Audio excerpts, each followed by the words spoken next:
ஒரு பெற்றோரா இருக்கிறதுங்கிறது அது கிட்டத்தட்ட ஒரு கயிறு மேல நடக்கிற மாதிரி தான்.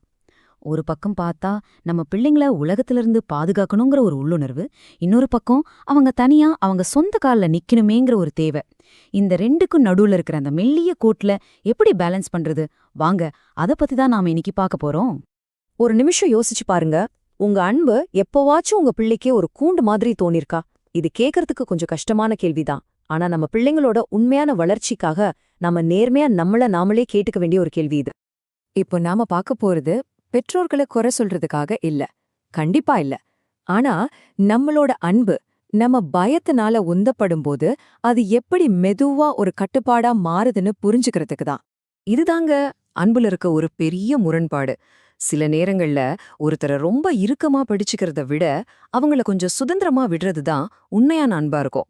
இந்த ஆழமான விஷயத்த நாம ஒரு சின்ன கதை மூலமா புரிஞ்சுக்க முயற்சி பண்ணலாம். சரி, இப்ப நாம ஆர்தர்னு ஒரு தோட்டக்காரரோட கதைக்குள்ள போகலாம். இது பெற்றோருக்கும் குழந்தைக்கும் இருக்கிற உறவை ரொம்ப அழகா மென்மையா விளக்குற ஒரு உவமை கதை. ஆர்த்தரோட கையில ஒரு அரிய விதை கிடைக்குது. அது வெறும் விதை மட்டும் இல்ல, அது ஒரு நம்பிக்கை, ஒரு கனவு. ஆனா அந்த அன்பு கூடவே ஒரு பயமும் பொறக்குது. ஐயோ, இதை நம்ம இழந்துடுவோமோங்கிற பயம். இது ஒவ்வொரு பெற்றோரும் உணர்ற ஒரு விஷயம் தானே. ஒரு நல்ல விஷயம் எப்போ எல்லை மீறி ஒரு தீங்கா மாறுது? ஆர்த்தரோட அந்த அர்ப்பணிப்பு எப்போ ஒரு வெறியா மாறுச்சு? அவரால் அந்த செடிய சும்மாவே இருக்க விட முடியல.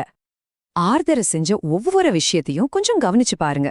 மணி நேரத்துக்கு ஒரு தடவை தண்ணி ஊத்துறது, காத்தடிக்காம இருக்க தன் உடம்பையே ஒரு கேடயமா யூஸ் பண்றது, சூர்யா ஒளிக்காக செடியை தூக்கிட்டு ஓடுறது. அவரோட நோக்கம் நல்லதா தான் இருந்துச்சு. ஆனா அவரோட செயல்கள் அந்த செடியை மூச்சு திணறடிச்சது. இவ்வளவு கவனிப்பு இருந்தும் அந்த செடி வளரல, மாறா வாட ஆரம்பிச்சது. அதோட இலைகள் எல்லாம் மஞ்சளா மாறிடுச்சு, தண்டு பலவீனமாயிடுச்சு. இது அன்போட தோல்வியா இல்ல அக்கறையோட தோல்வியா? இங்கதான் ஆர்தர் ஒரு பெரிய தப்பு பண்றார். செடி வாடுதுன்னு தெரிஞ்சதும் இன்னும் அதிகமா தண்ணியும் உரமும் கொட்டுறாரு. பயத்துல பிரச்சனை என்னன்னே சரியா புரிஞ்சுக்காம அதே தப்ப இன்னும் அதிகமா செஞ்சாரு. தன்னோட பாசத்தாலேயே அந்த செடிய மூழ்கடிக்கிறத அவர் உணரவே இல்ல. இப்போ கதையோட திருப்பு முனைக்கு வரும். ஒரு நிபுணர், ஒரு தாவரவியலாளர் ஆர்த்தரோட பிரச்சனைக்கு ஒரு முற்றிலும் புதிய கண்ணோட்டத்தை கொடுக்கறார். சில நேரங்கள்ல சில வார்த்தைகள் நம்ம மொத்த பார்வையுமே மாத்திடும் இல்லையா? அந்த தாவரவியலாளர் சொன்ன இந்த ஒரு வரி ஆர்தரோட கண்களை திறந்துச்சு. அவர் சொன்னது இதுதான்: உங்க அன்பான அக்கறையாலேயே நீங்க அதை கொன்னுட்டு இருக்கீங்க. யோசிச்சு பாருங்க, வளர்ச்சிக்கு கொஞ்சம் போராட்டம் தேவைங்கிறத நாம மறந்துடுறோமா? வேர்கள் தண்ணிய தேடி நீளமா போகணும்னா அப்பப்போ மண்ணு கொஞ்சம் காயணும். நீங்க எப்பவும் தண்ணி ஊத்திட்டே இருந்தா வேர்களுக்கு மூச்சு திணறும். தண்டு காத்துல ஆடினாதான் அது பலமாகும். நாம எல்லா கஷ்டத்தையும் நீக்கிட்டா அப்புறம் அந்த வலிமை எங்கிருந்து வரும்? இப்போ அந்த செடியோட பாடத்தை நம்ம குழந்தை வளர்ப்புல பொருத்தி பார்க்கலாம். செடிகளுக்கு எப்படி இடமோ அதுவா வளரும்னு ஒரு நம்பிக்கையும் தேவையோ அதே மாதிரிதான் குழந்தைங்களுக்கும். அவங்க வலுவா எந்த சூழ்நிலையும் சமாளிக்கிற மாதிரி வளர அவங்களுக்கு கொஞ்சம் இடம், நம்ம நம்பிக்கை, அப்புறம் தன்னாட்சி, இது மூணும் ரொம்ப முக்கியம். சரி, இந்த மாதிரி விஷயங்களை பத்தி பேசுறதுக்கும் இது என்னன்னு சரியா அடையாளம் கண்டுக்கிறதுக்கும் நமக்கு சில வார்த்தைகள் உதவும். இந்த வார்த்தைகளை புரிஞ்சுக்கிட்டா இந்த பிரச்சனைகளை இன்னும் தெளிவா கையாளலாம். வார்த்தை மைக்ரோ மேனேஜ், அதாவது மிக அதிகமாக கட்டுப்படுத்துறது. ஒரு விஷயத்தோட ஒவ்வொரு சின்ன சின்ன பகுதியையும் நீங்களே கட்டுப்படுத்த நினைக்கிறது. நீங்க உங்க குழந்தையோட ஒவ்வொரு அசைவையும் மைக்ரோ மேனேஜ் பண்ணும்போது அவங்க மேல உங்களுக்கு இருக்கிற நம்பிக்கையையும் அவங்களுக்கு அவங்க மேல இருக்கிற தன்னம்பிக்கையையும் நீங்க அழிக்கிறீங்க. அடுத்தது மூச்சு திணறச் செய்தல். இங்க நாம சொல்றது உடல் ரீதியா இல்ல, உணர்ச்சி ரீதியா. ஒரு கூண்டுக்குள்ள மாட்டிக்கிட்ட மாதிரி, வளரவே முடியாத மாதிரி ஒரு உணர்வு. நம்மளோட தொடர்ச்சியான கண்காணிப்பு ஒரு குழந்தையோட இயல்பான ஆர்வத்தையும் சுதந்திரமா செயல்படணுங்கிற எண்ணத்தையும் அப்படியே மூச்சு திணறச் செஞ்சிரும்.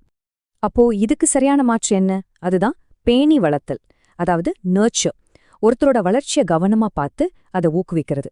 உண்மையான வளர்ப்புங்கிறது பயங்கரமான ப்ரெஷர் கொடுக்கறது இல்ல, பொறுமையா அவங்களுக்கு தேவையான ஆதரவை கொடுக்கறது தான். கடைசியா தன்னாட்சி, அதாவது ஆட்டோனமி. இதுதான் நம்மளோட இலக்கு.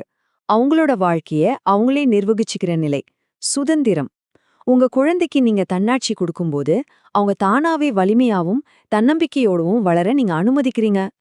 ஓகே, இப்போ இந்த வார்த்தைகளை எல்லாம் புரிஞ்சுக்கிட்டோம். அடுத்து என்ன? இதை நடைமுறைக்கு கொண்டு வர சில எளிய பயிற்சிகளை பார்க்கலாம். இது உங்களுக்கும் உங்க குழந்தைக்கும் இடையிலான பிணைப்பை இன்னும் வலுப்படுத்தும். ரொம்ப சிம்பிளான 3 விஷயம்தான். 1, கொஞ்சம் இடம் கொடுங்க. எல்லா பிரச்சனைக்கும் நீங்களே தீர்வு சொல்லாதீங்க. அவங்க கொஞ்சம் யோசிக்கட்டும், தீர்வுக்காக கொஞ்சம் தாகமா இருக்கட்டும். 2, சின்ன சின்ன சவால்களை சந்திக்க விடுங்க. அந்த காற்று தான் அவங்களோட மன உறுதியை பலப்படுத்தும். 3வது, இந்த செயல்முறையை நம்புங்க. ஒரு செடி எப்படி வளரணுமோ அப்படி வளரும்னு ஒரு இயற்கை விதி இருக்கு இல்லையா, அதே மாதிரி உங்க குழந்தையும் வளர வடிவமைக்கப்பட்டிருக்காங்கன்னு நம்புங்க. ஞாபகம் வச்சுக்கோங்க, சில சமயங்கள்ல நம்ம அன்பை காட்டுறதுக்கு நாம ஒரு படி பின்னாடி போறது தான் சிறந்த வழியா இருக்கும். அதுதான் நாம செய்யக்கூடிய அன்பின் மிகப்பெரிய செயல். சரி, இந்த விளக்கத்தை இந்த ஒரு கேள்வியோட முடிச்சுக்கலாம். இந்த வாரம் உங்க குழந்தை அவங்களுக்கான தண்ணிய அவங்களே தேடிக்கிறதுக்கு நீங்க எந்த ஒரு சின்ன வழிய ஏற்படுத்தி கொடுக்க போறீங்க? யோசிச்சு பாருங்க. இந்த சின்ன மாற்றம் ஒரு பெரிய தாக்கத்தை உருவாக்கும்.